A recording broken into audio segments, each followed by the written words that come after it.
She didn't knock to be polite, she knocked because it was life or death. He hadn't spoken to a soul in years. But when her children cried from the cold, the lonely mountain man did something he hadn't done in decades. He opened the door. The knock came like a question without hope, soft, unsure, but insistent. Garrett Boone didn't move at first. He stared at the door from where he sat by the fire, calloused hands still on the blade he'd been sharpening, the steel now forgotten in his grip. Another knock. Then a third, fainter, like someone had used the last bit of strength they had to try once more. He stood slowly. A man didn't last long alone in the mountains without learning caution. But there was something about the rhythm of it, not a threat, not even a demand, just desperation. And in these peaks, especially after snow, desperation didn't come alone. It came with frostbite and silence and final breaths never heard. When he opened the door, the wind didn't scream, it whimpered. And there she stood. A woman, drenched to the bone, snow crusted in her lashes and at the corners of her shawl. Behind her were two children, one barely older than 5, the other maybe 10, thin arms clutched around the younger, shielding her as best he could. The woman didn't speak. Her lips were cracked, raw. Her eyes held more than exhaustion. They held apology, shame, and a flicker of something else. Hope, maybe, or the dying remnant of it. Garrett looked at her, then the boy, then the girl. The fire behind him crackled once, as if it too had paused to listen. Finally he spoke, his voice rough, not from anger but disuse. "You lost." The woman opened her mouth but no words came. Instead she shook her head slowly, then nodded. It wasn't a yes or a no, it was both. It was everything. Garrett stepped aside without another word. She didn't say thank you. She didn't need to. Her knees gave out the moment she crossed the threshold, and he caught her elbow just in time to keep her from hitting the floor. The boy led his sister in behind them, eyes wide, lips pressed tight. Garrett shut the door. He moved without speaking, tossing 2 thick furs toward the hearth. The children sank into them like they'd found heaven. The woman remained kneeling, breathing in shallow gasps, too weak to stand, too proud to ask for help. Garrett brought a chair close and lifted her into it. She didn't weigh more than a sack of flour. He stoked the fire, poured water from the kettle into a tin cup and handed it to her. Her hands trembled as she took it. The boy's eyes followed every move Garrett made. The girl had curled up in the furs, already drifting to sleep. Finally, Garrett broke the silence. "What's your name?" The woman swallowed before answering. "Martha Lindley." He nodded. "The kids?" "Thomas," she said, glancing toward the boy, "and Sarah." Garrett looked at the boy. "How old?" 10, Thomas said quickly. Then after a moment, "She's 6. Garrett crouched by the fire, poked at the logs. He didn't ask more. Questions could come later. Right now their faces were gray, their clothes stiff with cold. Time was more urgent than curiosity. He tossed another log into the fire, rose, and disappeared into the back room. When he returned, he had a woolen shirt, an old dress that had belonged to his mother, and dry socks. He handed them over without a word. Martha looked at the garments, then at him. Her lips parted, but he shook his head. "Dry off first, you can talk after." She took the clothes. Garrett gave them privacy, stepping outside into the night where snow still fell in fine needles. He took a breath that seared his lungs and stared at the tree line. He'd built this cabin with his father 40 years ago, buried him 10 years after that. He hadn't seen another soul in nearly 5 years, not one that stayed past supper. And now a widow and 2 children were drying their feet by his fire. He should have been angry or scared, or at least uncertain. But all he felt was tired, tired of the silence, tired of pretending he didn't care, tired of pretending he liked it this way. When he came back inside, the 3 of them were bundled near the fire. Martha's hair was damp, her cheeks pink now from warmth instead of wind. Thomas hadn't slept, not fully. He watched Garrett like a hawk, ready to leap at anything. Sarah snored softly, a tiny hand curled near her mouth. Garrett sat in the chair across from Martha. "What happened?" She was quiet for a long time. Then, "My husband died last spring. Fever, took our mule with him, tried to stay in the valley through summer, worked some land, but it turned dry. No one had work for a woman with 2 kids. Winter came early. Cabin got buried last week. Roof cracked in the middle of the night. We walked." "How far?" "Since Monday." Garrett did the math in his head. It was Friday. Martha looked at him with something close to guilt. I saw smoke. I didn't know what else to do. You did right. She blinked at that.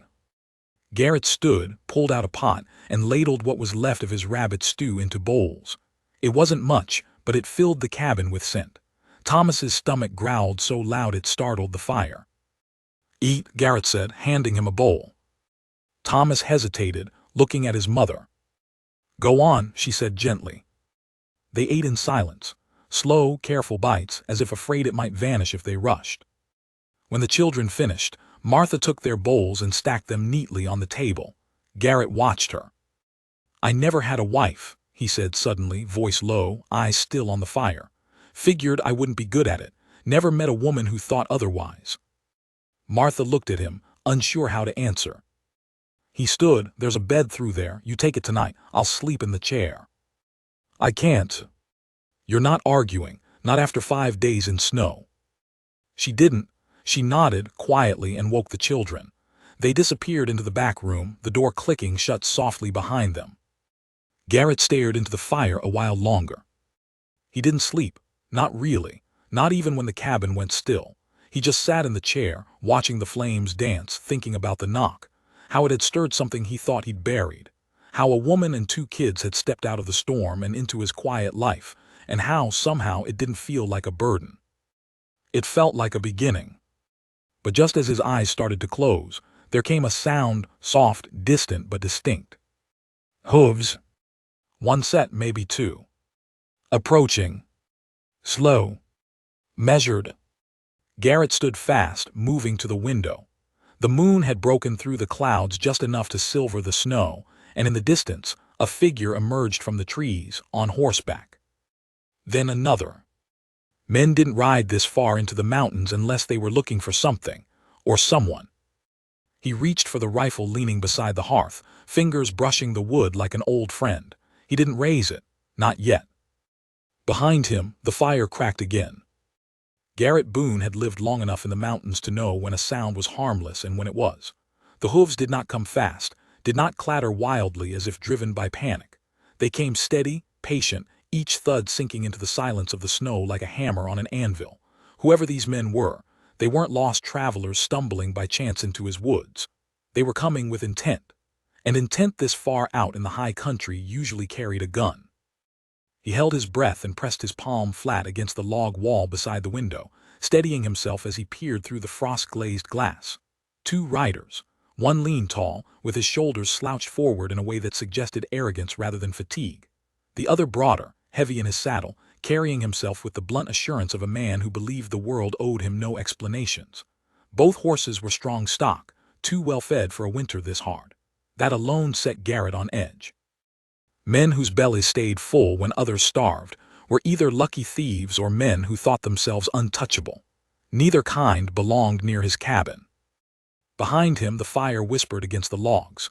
The faint creak of the back room's bed told him Martha had shifted, perhaps restless in her sleep, or perhaps awake, ears straining as his were, waiting to hear if the world outside meant mercy or ruin.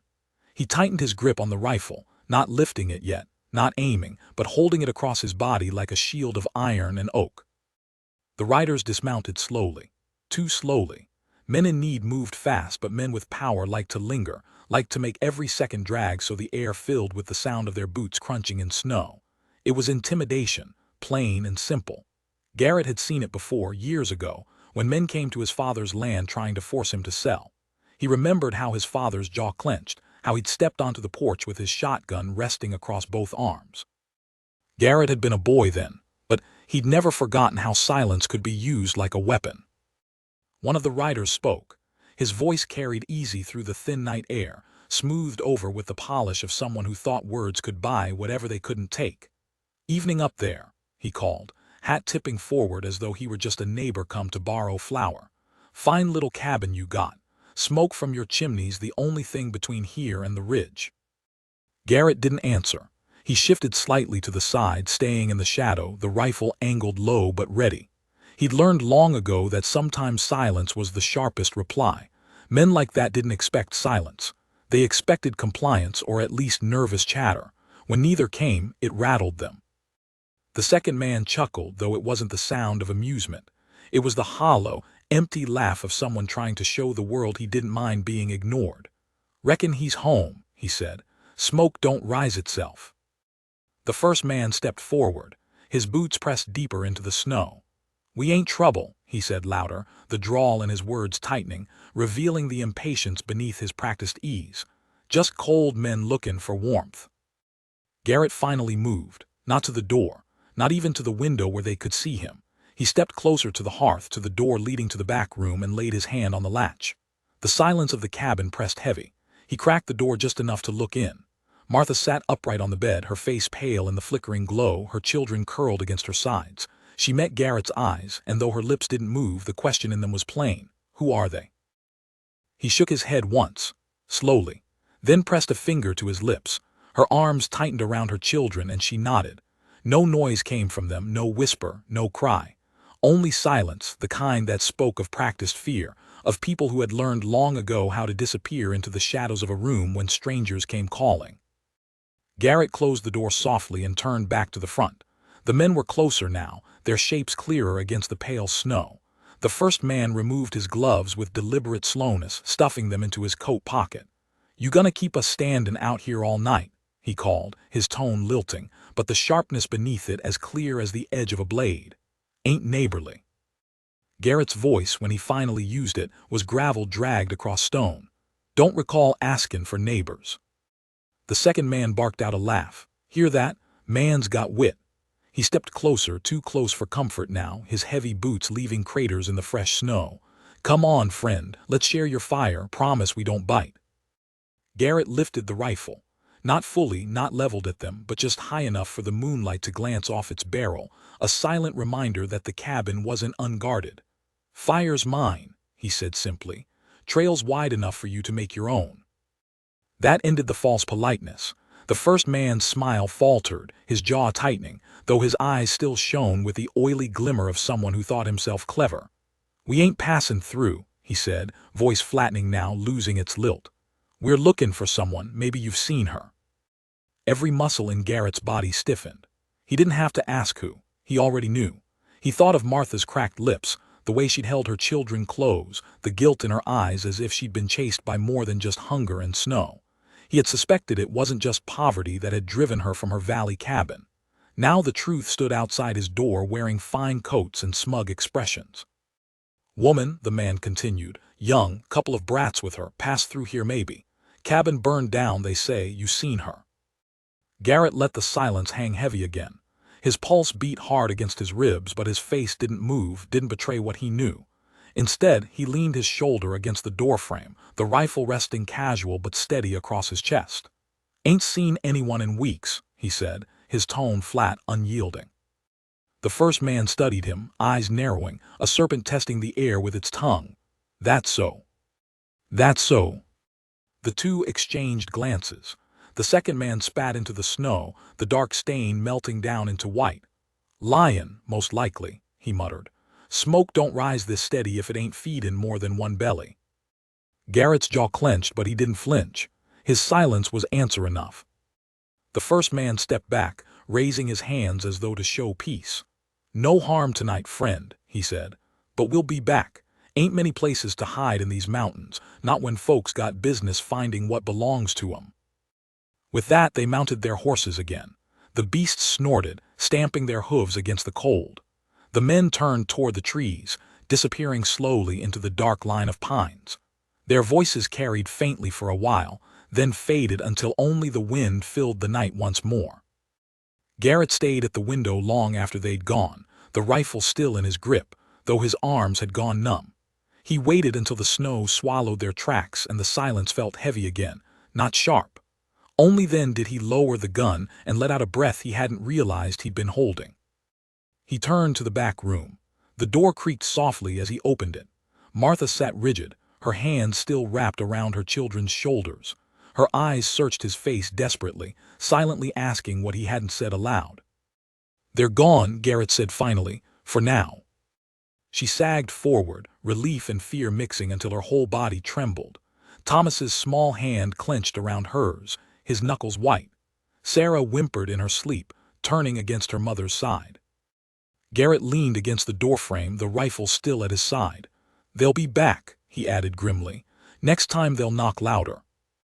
Martha's eyes glistened, but she didn't argue. She already knew. The fire in the hearth burned steady, but the warmth didn't reach far enough. In the quiet cabin, where only the crackle of wood and the soft breathing of children lingered, Garrett Boone understood that the storm outside had only been a prelude. The real storm, the kind that came on horseback with questions and cold eyes, was only just beginning. Garrett didn't sleep that night. He sat in the old rocking chair with the rifle across his knees, the fire casting his shadow against the walls in long, flickering strokes. He stared into the flames, the weight of what had just happened pressing against him in ways he hadn't felt in years. Not since the day he buried his father. Not since the day he turned his back on the world and let the mountain become his only companion. In the other room, silence slowly returned. But it was no longer the easy kind, the silence of solitude. It was a silence that trembled beneath every breath, every creak in the walls. A silence held together by fear and the faint hope that morning might offer some kind of peace. When the first pale gray of dawn slipped between the shutters, Garrett stood, bones aching from stillness. He set the rifle aside for a moment, poured himself a mug of coffee gone bitter on the fire, and walked to the back room. The door was slightly ajar. Inside, Martha hadn't slept either. She was sitting upright in the bed, Thomas asleep against her shoulder, Sarah curled at her feet like a kitten wrapped in quilts too big for her frame. Martha's eyes met Garrett's as he stepped in. They were tired, rimmed red from holding in too much. "They came for us," she said quietly. He nodded. "They'll come again." Martha looked down at her children. "I don't have anywhere else to go." Garrett didn't reply right away. He stepped into the room, crouched beside the stove, and added a few sticks of kindling to get the heat rising again. When he stood, he met her gaze squarely. "I ain't a lawman," he said. "Ain't got any paper says I can keep you safe, and I've lived too long alone to promise I'm good with folk." Martha didn't blink. "We're not asking for perfect. We're just asking for a place to breathe." Garrett looked at her for a long moment, then he nodded once. "Then you'll stay." The words settled into the room like bricks laid into place, quiet, sure, permanent. Martha didn't thank him. She didn't cry. She just exhaled, long and low, and laid her hand gently over Thomas's sleeping head. Garrett stepped back into the main room, coffee in hand, mind already working. He'd lived on this mountain long enough to know every trail, every ravine, every place a man might hide or be seen. The cabin wasn't invisible, but it was defensible, tucked behind a steep slope, backed by thick forest. There was the trapdoor beneath the rug that led to the old root cellar, big enough to hide 3 people if needed. And the shed out back, though small, could hold supplies. But it wasn't enough. If those men came back with a third or a fourth, things could turn. He needed to prepare. By mid-morning, the snow had thinned into icy patches of melt, and the sky burned cold and blue overhead. Garrett hauled a pile of wood from the lean-to, checking every corner of the property, his eyes sharp for any sign of return. But the ridge was quiet. Thomas followed him outside shortly after. The boy didn't ask permission, just bundled himself up in 2 large gloves and stepped beside Garrett like he'd always been there. "You ever used an axe?" Garrett asked him. Thomas shook his head. "Well, you're about to learn." He handed the boy a small-handled hatchet and showed him how to angle it, how to stand with his feet solid and grip strong. Thomas nodded seriously and mimicked the movements, too light at first, then too forceful, then slowly settling into something steadier. Garrett watched, correcting when needed but saying little else. Thomas didn't talk either. He just worked, quiet and focused. Garrett admired that. Inside, Martha had found a rhythm of her own. She scrubbed out the stew pot, dusted corners of the cabin that hadn't seen a rag in seasons, and stitched a rip in the old curtains hanging by the window. Not out of obligation, out of instinct. She was a woman who survived by doing, by moving, by fixing whatever she could reach with her hands. And Sarah, little Sarah, clung to her mother's skirts until she spotted the row of wooden figures on the shelf above the hearth. Rough carvings of bears, horses, and birds. She pointed silently, and Martha nodded. With careful fingers, Sarah took down the one shaped like a fox and sat in the corner tracing its edges like it was something sacred. By late afternoon, the cabin had changed. Not in structure, not in scent or light or heat, but in weight. Where once it had felt hollow like a cave filled only with wind and fire, now it felt full, a place with breath and heartbeat. Garrett wasn't used to that. He wasn't sure he liked it, but he didn't push it away. As evening neared, he cleaned his rifle, then opened the old chest beneath his bed. From it he pulled out 2 revolvers, wrapped in oilcloth untouched for years. He checked them carefully, loaded them, and set them on the table. Martha saw the weapons and paused in her sweeping. "They'll come with more next time," he said. She nodded. "They always do." He looked at her then, really looked. "Who were they?" She was quiet for a long time. "My husband owed men," she said finally. "Not money, land, favors. I don't know everything he did, but I know this. When he died, I thought it was over. But men like that, they don't forget what they think belongs to them." Garrett's jaw tightened, "And they think you belong to them." "I think they want Sarah," she said quietly. That chilled him more than the snow outside. "She's not his daughter," she added after a beat. "Not by blood. He hated that, treated her like a reminder, and now they want to take her, say she's payment for what he owed." Garrett felt the fire inside him shift, burn hotter. Not rage, not yet, but something close, protective, dangerous. "They come again," he said. "They won't leave the same way." That night, he boarded the windows from the inside. He showed Thomas how to pack powder into cartridges, how to fill the gaps in the logs with moss and cloth to keep wind from slipping through. Martha boiled a broth from dried beans and squirrel meat, feeding them all in quiet order. She didn't ask about tomorrow. Neither did Garrett. They all knew what it might bring. And when night fell heavy and thick, Garrett stayed up again, this time not in fear, in readiness. The next day came with clouded skies and wind sharp enough to cut. Garrett scouted the ridge at dawn, his boots silent in the snow, his rifle slung low across his back. He saw no movement, no sign of hoofprints. Still, he didn't trust the quiet. He returned by mid-morning to find Martha reading aloud from a small book to Sarah, who sat curled in her lap. Thomas had gone to fetch water from the creek, his steps sure now, like he'd always known these woods. Garrett stood at the doorway for a while, watching. It was then that he realized something strange. He didn't want them to leave. That realization hit like a stone in the gut. It wasn't love. Not yet. It wasn't even comfort. It was something simpler. He liked the sound of another voice in the cabin, the feel of small feet running across floorboards, the scent of stew that wasn't made by his own hand. Life, fragile and loud, had returned, and he found himself terrified it might vanish. Later that day, while Martha washed clothes in the basin, she asked without turning, "Why do you live up here alone?" Garrett didn't answer at first. Then, "Because everything I ever loved got taken down there." Martha looked up. Her eyes were soft but not pitying. She said nothing, just nodded. He didn't explain more. He didn't need to. That night, as the fire burned low and the children lay asleep, Martha sat across from him, her fingers wrapped around a tin mug of lukewarm tea. "Do you think God's watching?" she asked suddenly.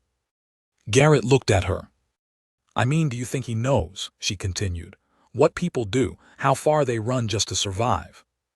He thought on it a while, then said softly, "I think he watches the ones that cry when no one else hears. I think he sees the ones who lose everything and still choose to love. I think he's watching you."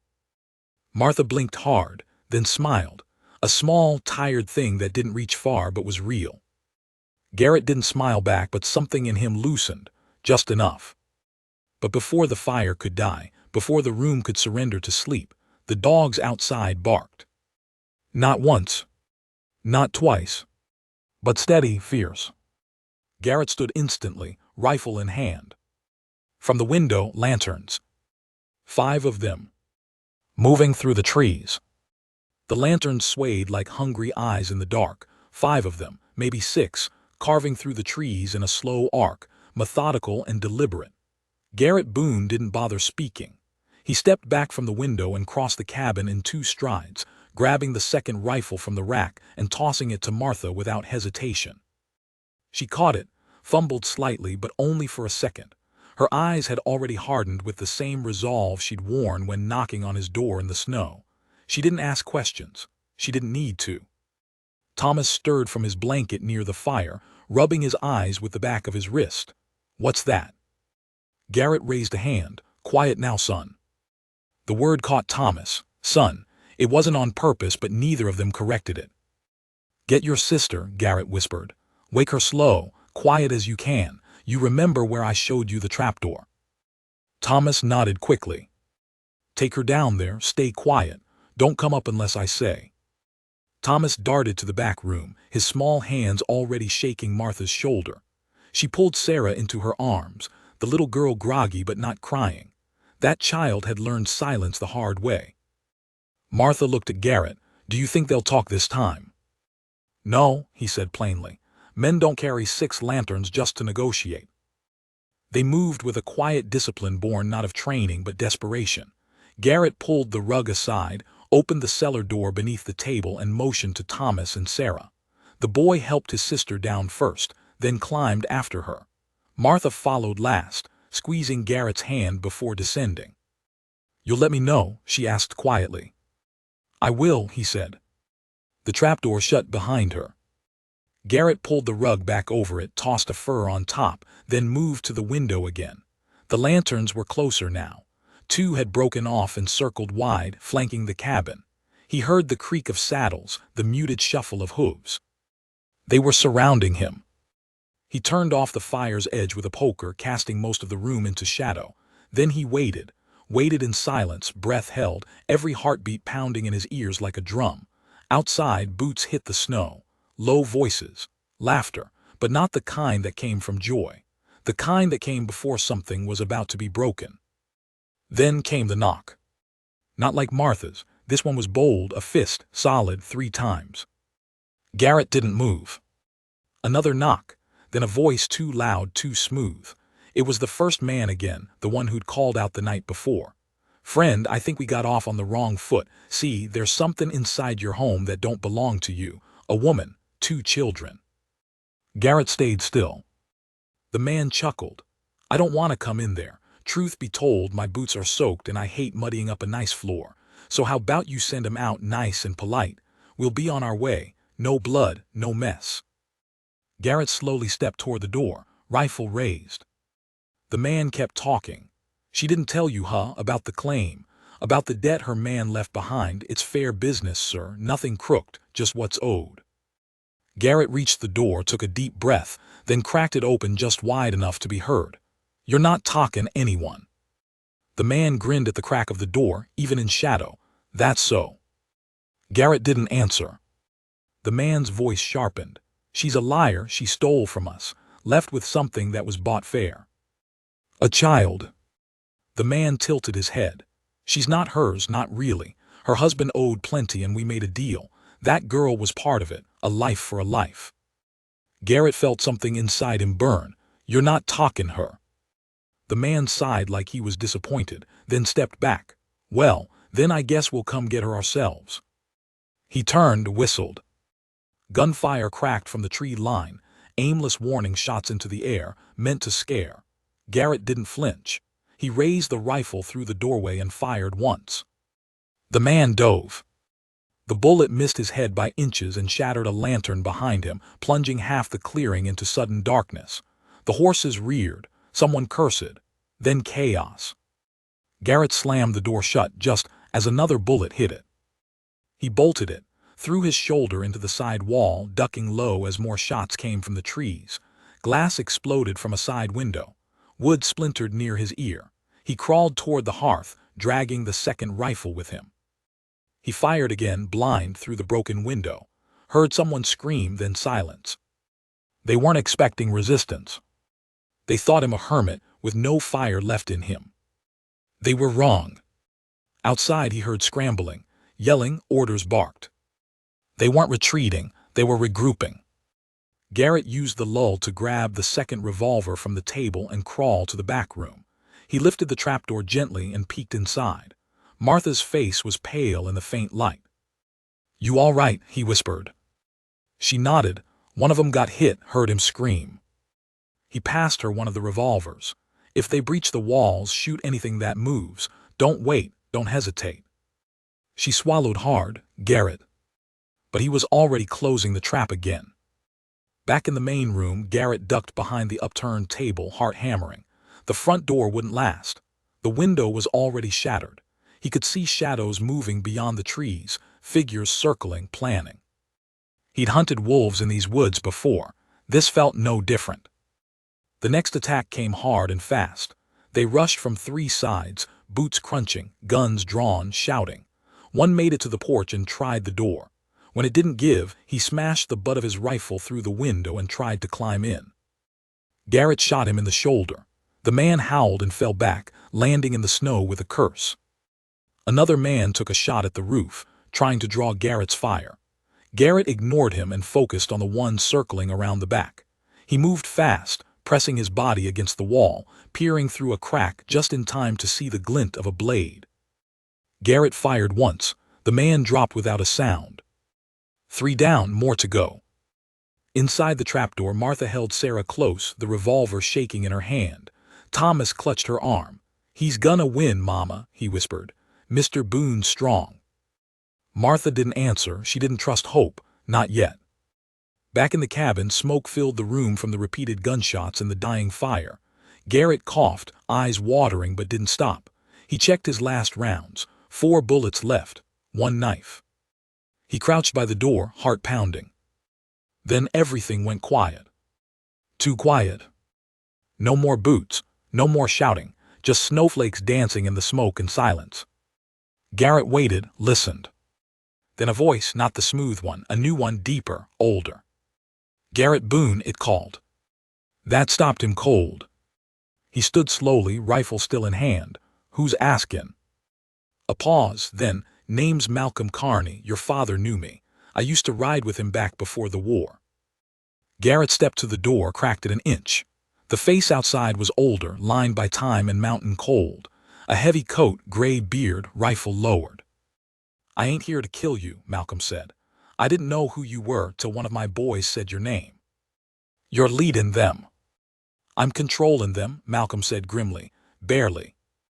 Garrett opened the door wider. He saw 3 of the remaining men tending to the wounded. One had his arm tied off with a bandana. Another was holding a bloody shoulder. "We done here?" Garrett asked. Malcolm nodded slowly. "I didn't sign up to take kids from women. That wasn't part of the job, but you just shot 3 of mine, so I can't exactly walk away without a decision." Garrett didn't move. "You give me your word she stays put, I won't come back," Malcolm said. "But if she runs again, others will follow. Men worse than me. Men who don't care who she is or who gets in the way." Garrett's voice was low. "She's not running anymore." Malcolm studied him. "You sure about that?" Garrett nodded. Malcolm gave one final look around, then turned to his men. "Mount up, we're leaving."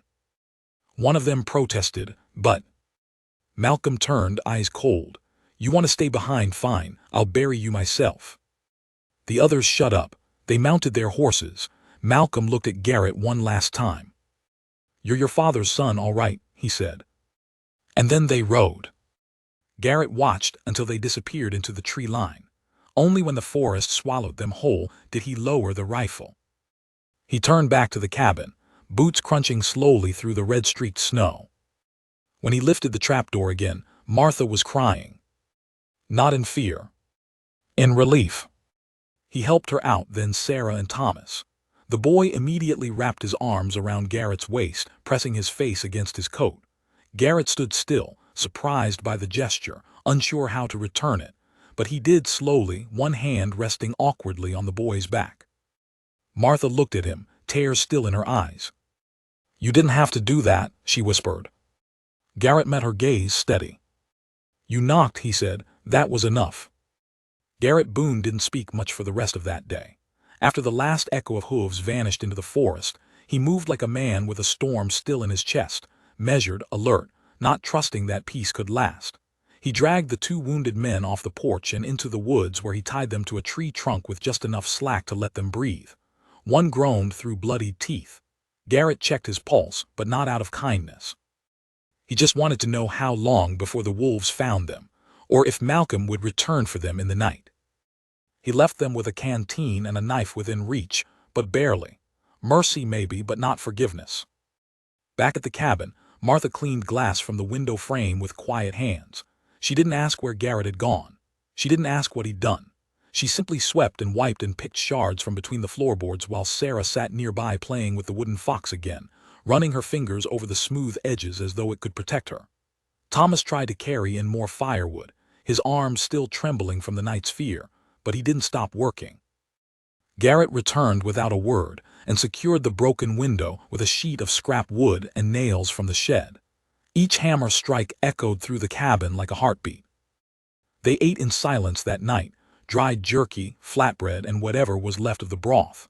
The air still carried the scent of gunpowder, and no one lit the lanterns brighter than a flicker. They survived, but surviving was not the same as living. After Sarah fell asleep, curled in her mother's lap, Thomas stood by the hearth with his arms crossed. "Are they gonna come back?" he asked, voice thin but steady. Garrett looked up from his chair. He didn't offer false comfort, he didn't lie. "Not them," he said, "but maybe others."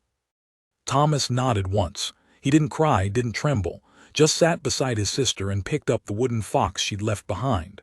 "I'll be ready," he said. Garrett watched him and for the first time since the war felt something swell in his chest. Not pride exactly, something quieter, something more dangerous, a sense of belonging. Later that night, after the fire had dwindled and the wind began its slow whimper through the trees, Martha sat across from Garrett again. Her hands were wrapped around a warm mug, though the tea inside had long gone cold. "You didn't have to protect us," she said. Garrett stared at the embers. Didn't feel right not to. Martha leaned forward slightly. Most men wouldn't have cared. He met her eyes then, and the fire's last glow flickered between them. "Most men don't live alone this long unless they've got things they regret." She said nothing, just let the words sit there. Garrett finally sighed, leaning back in the chair until it creaked under his weight. "You want the truth," he said quietly. Martha nodded. "My father built this cabin with his bare hands, raised me here. My mother died before I was old enough to remember her. He kept this place alive, taught me to trap, to hunt, to fix a broken axle in a snowstorm. I left when I was 20 to see the world, fight in the war. Thought maybe I'd come back a hero, maybe even bring someone back with me." He looked down at the rifle resting near his boot. "I brought back a bullet in my leg and the ghost of a friend who didn't make it. After that, I couldn't stomach people. Their noise, their questions, their demands. I told myself I was better off up here, and I believed it, until I heard that knock." Martha's eyes softened. "I never had a wife," Garrett added. "Never thought I needed one, but now I wonder if I just didn't know what I was missing." Martha smiled then, not wide, not bright, but warm, real. "You didn't know what you were missing because you were surviving," she said. "That's what I've been doing too, just surviving." He nodded slowly. Outside, the wind kicked harder, and the shutters rattled once.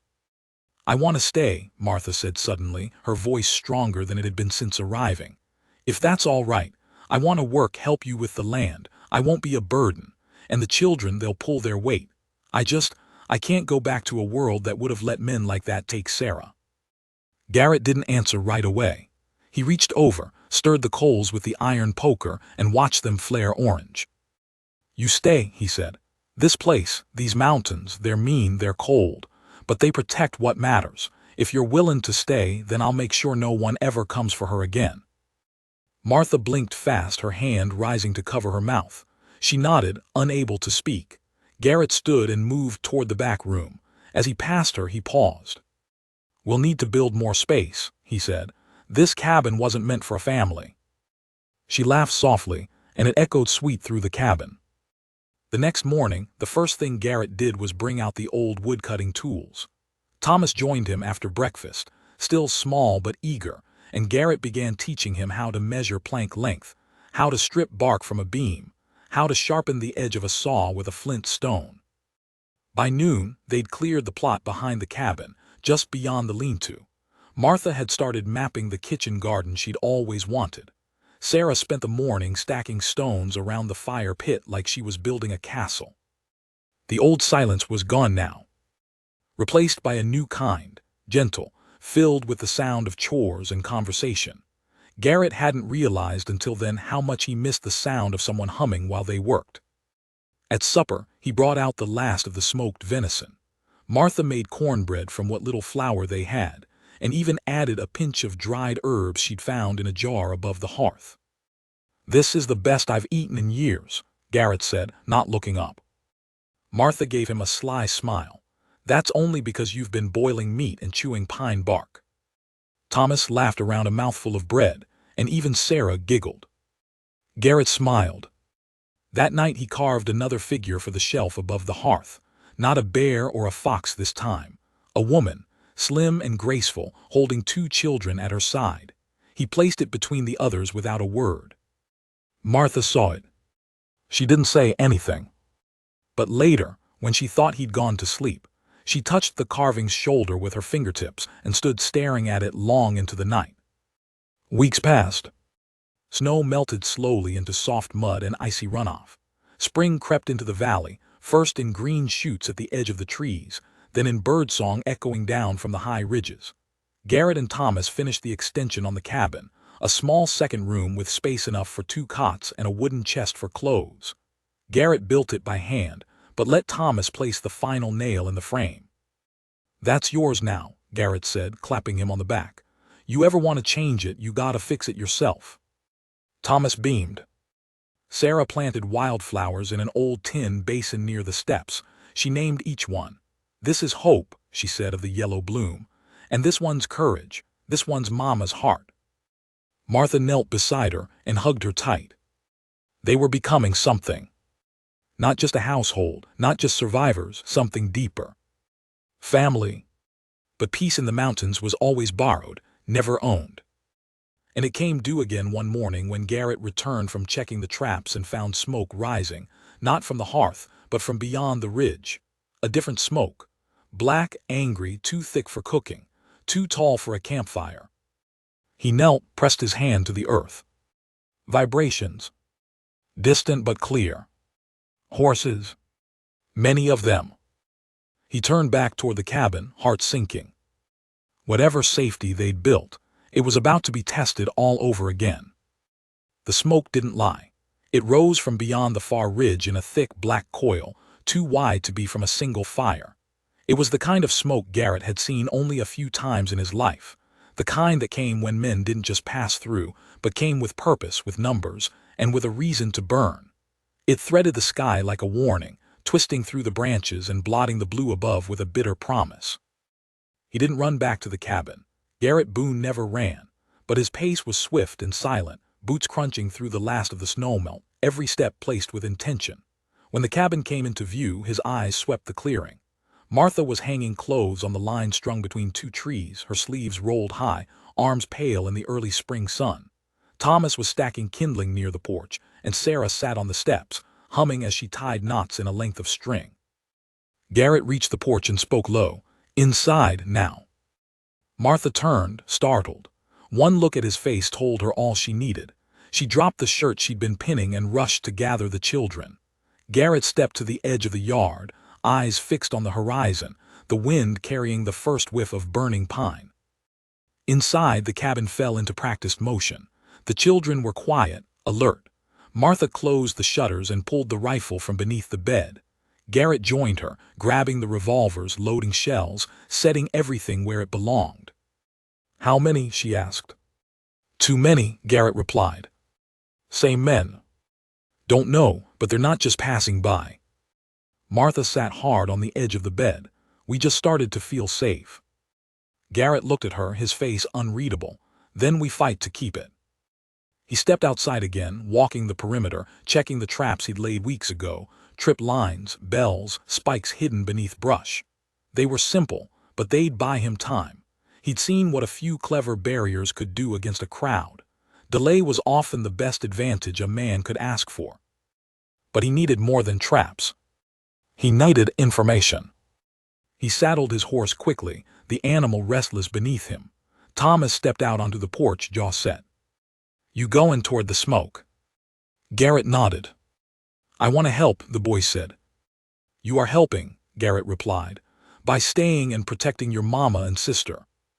Thomas looked like he wanted to argue but didn't. Instead, he stepped forward and handed Garrett a small carving from his pocket, an eagle, wings outspread. I made it for you. Garrett took it, held it for a second longer than he meant to. Thank you, son. Son, there it was again. Garrett didn't correct himself this time. He rode hard, keeping low along the ridge, using the tree line for cover. The closer he got to the smoke, the more certain he became. This wasn't an accident. There were at least 10 men, maybe more, gathered near a flat patch of earth just beyond the old trail that led toward the mining valley. Horses tied, wagons nearby, and the kind of camp setup that said they weren't planning to leave soon. He spotted something else too, a banner tied to a post, fluttering in the wind. Black with a red circle in the center. Not a gang emblem, something more official. And then he saw the uniforms. Government men. Not marshals. Private enforcers. Hired by land barons who wanted to settle mountain territory for timber or rail. Men with papers in their pockets that said they had the right to dig up what they pleased, displace who they wanted. It was legal theft dressed in velvet words.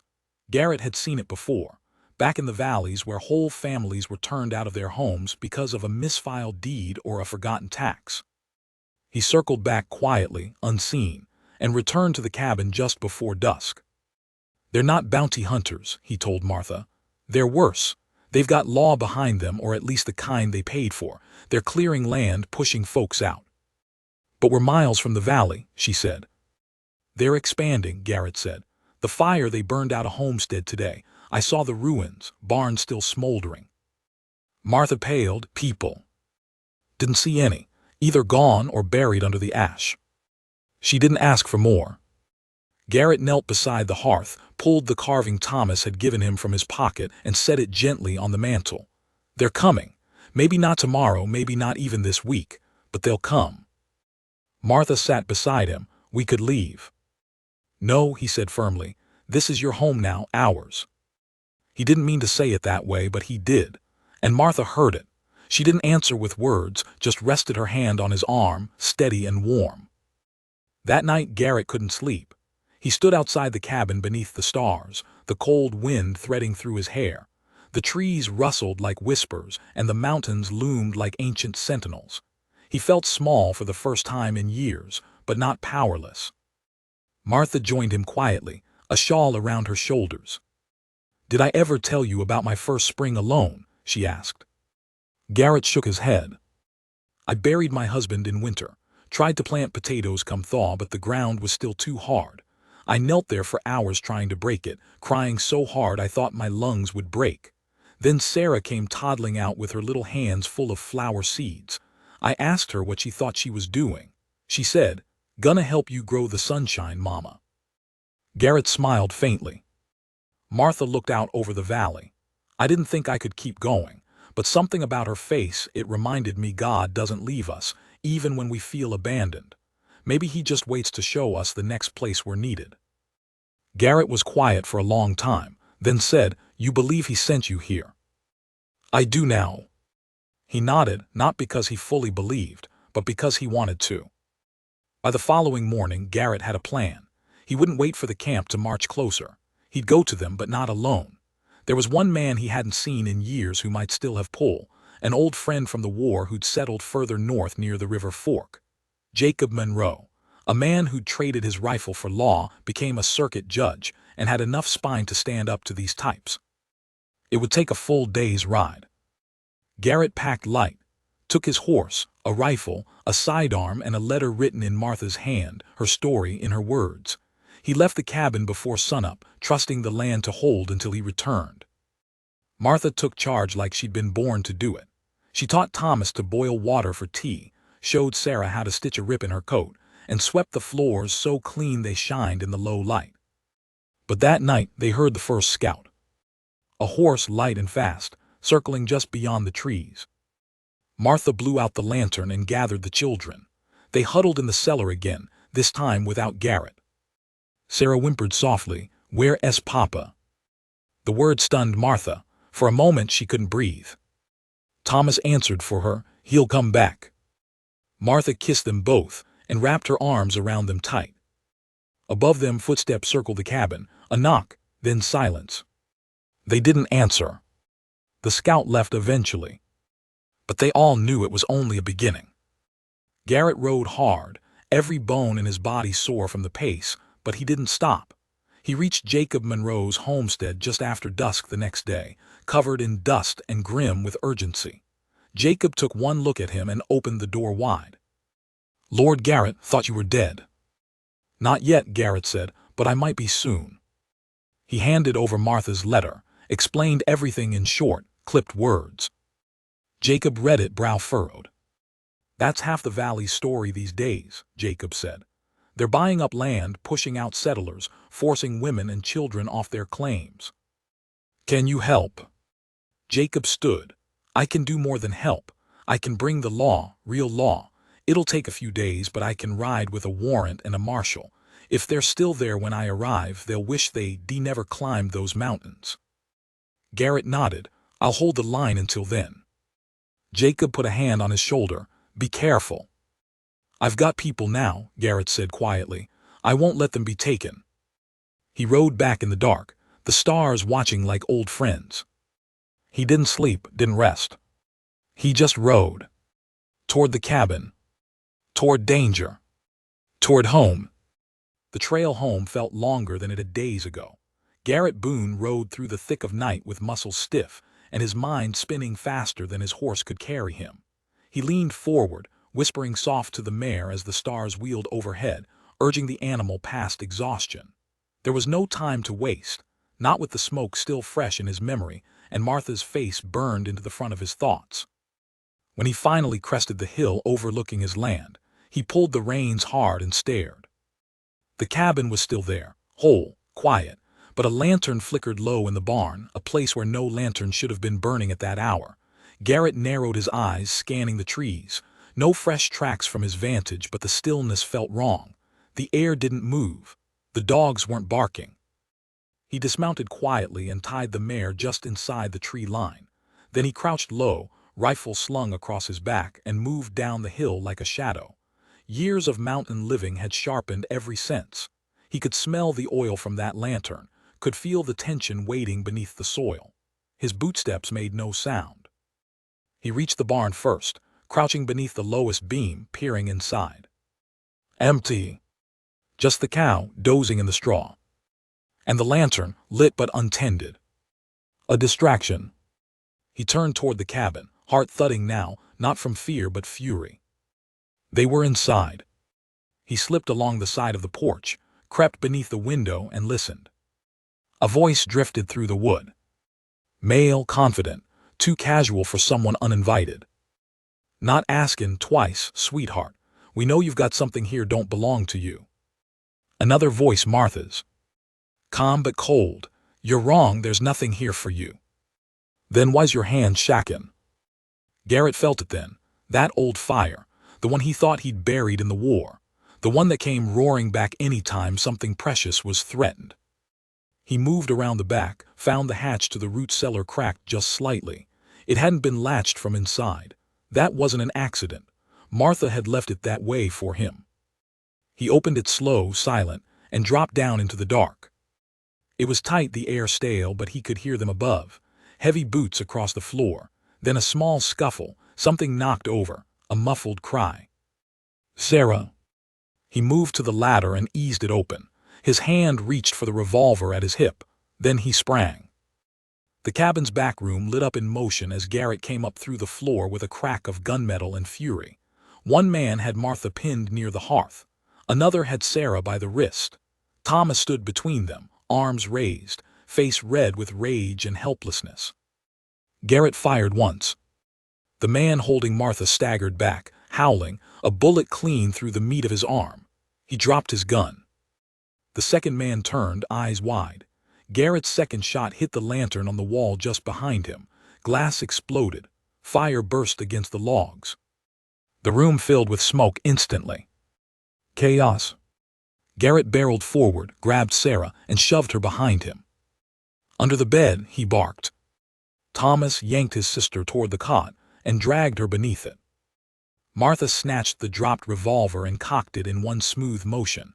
The wounded man scrambled for the door. She fired low, hit the floorboard by his foot. He froze. The kind of work that built muscles and sweat, and something deeper, memory. They raised the new frame with their bare hands. Garrett chopped the timber, Thomas stacked it, and Martha planed it smooth.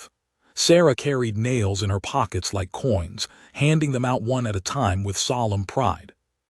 At night they ate beside the barn. Garrett built a new table with his hands, wide enough for all of them. Martha's stew got thicker with each passing day, flavored with wild onions and hard-earned peace.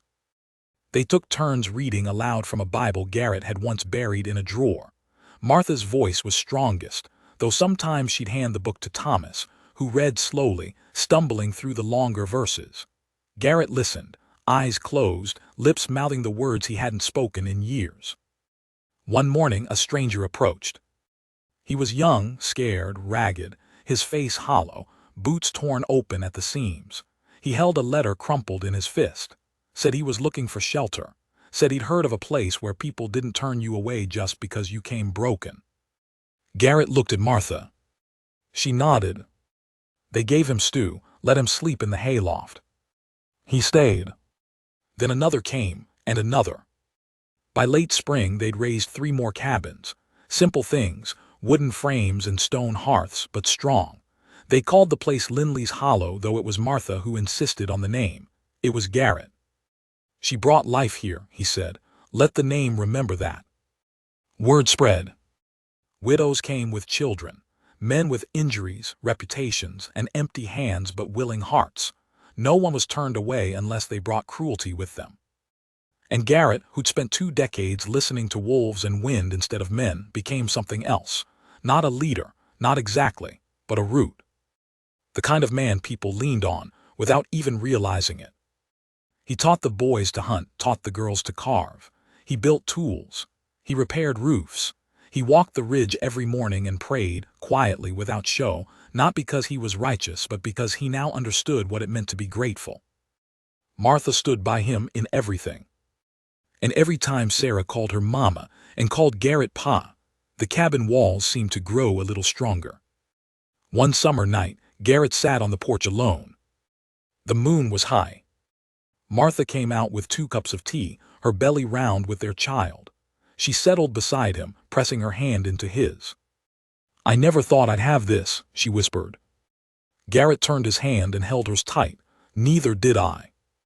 They didn't speak more. The silence between them was full of understanding, full of what had been lost and what had been found. Then Sarah's laugh drifted from inside. Thomas's voice followed, teasing her gently. And Garrett leaned back in his chair, the stars above so clear it hurt to look. He remembered what it was like to be alone. He remembered the cold, the aching quiet, the fear of being forgotten. And now, sitting beside a woman who chose him not once, but every day after, hearing the sounds of life behind him and feeling the future move beneath Martha's skin, Garrett Boone did something he hadn't done in 30 years. He wept. Not from sadness, but from the unbearable weight of joy. He didn't need a cabin to be whole. He didn't need a quiet life to be safe. He just needed them. And they were here.